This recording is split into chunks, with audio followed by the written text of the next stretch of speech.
Hello everyone, I am Rashmi Gupta from MV Academy. Today I am going to teach you Shakespearean sonnet number 129 related to LT grade. Let's start with this sonnet. When in disgrace with fortune and men's eyes, I all alone beweep my outcast state. Clear? इसके according Shakespeare अपनी feeling it's not 129, it's 29. ठीक है. यह पद भी कवि के सुंदर मित्र को संबोधित है. यह एक्चुअली अर्ल ऑफ साउथहैम्पटन के लिए बोला है. पोएट सेज दैट कि जब मेरा भाग्य यानी जब मेरा लक तुम पर दयालु था, मतलब जब मेरे लक का तुम पे कृपा हो रही थी, तब मनुष्य मुझसे फिर जाते हैं और मैं अपनी हीन दशा पर अकेला ही रोता हूँ. ठीक है. Now next line. And look upon myself and curse my fate wishing me like to one more rich in hope. फिर वो कहते देखो मेरी तरफ, मुझे नहीं लगता है कि मुझसे ज़्यादा कम किस्मत वाला कौन होगा. मैं दूसरे मनुष्य की ओर देखता हूँ जो मुझसे अधिक लकी हैं. कवि यह भी चाहता है कि उनकी जो ये पोएटिक क्वालिटी है मतलब कलीग्स से अधिक अच्छी हो जाए. ठीक है. Featured like him with friends possessed desiring this man's art and that man's scope with what I most enjoy content and last, yet in these thoughts myself almost despising. But इन सब condition के जो avoiding है, उसके बाद ये जो poet है वो ये अपने इस बहुत ब्यूटीफुल जो फ्रेंड है उनको याद करते हैं और उनकी ऐसी कंडीशन हो जाती है जैसे कि कोई जो लार्क मतलब बर्ड होता है वो मॉर्निंग में जैसे कि पृथ्वी से उड़कर ऊंचे आकाश में गाना गाता है. ठीक है.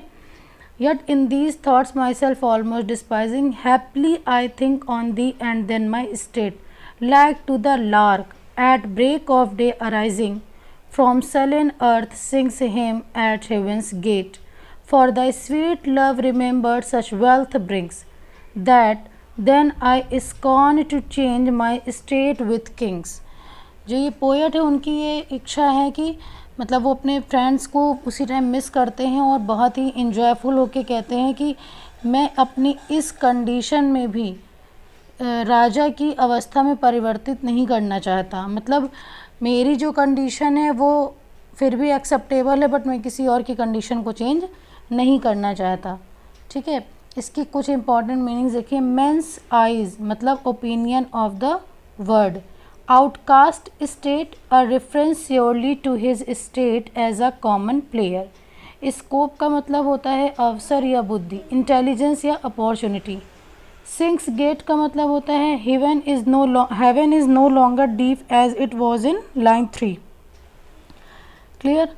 देखिए इसमें क्रिटिकल कमेंट्स क्या हैं कि ये जो मतलब लास्ट की जो पंक्तियाँ थी, लास्ट की जो लाइन्स हैं, उसमें लार्क पक्षी के गाने की क्वालिटी को बताया गया है. ठीक है.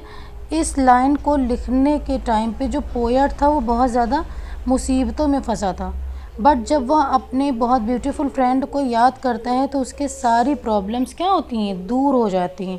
उसे इन्जॉय होने लगता है.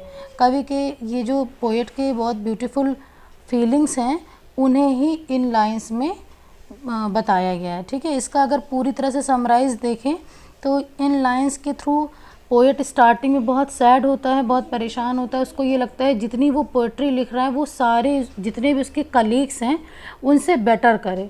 बट रिज़ल्ट क्या होता है कि वो जब अपने आसपास के सब लोगों को देखता है तो उसको लगता है कि वो भाग्यशाली का है, मीन्स वो कम लकी है, उसके फ्रेंड से ज़्यादा लकी.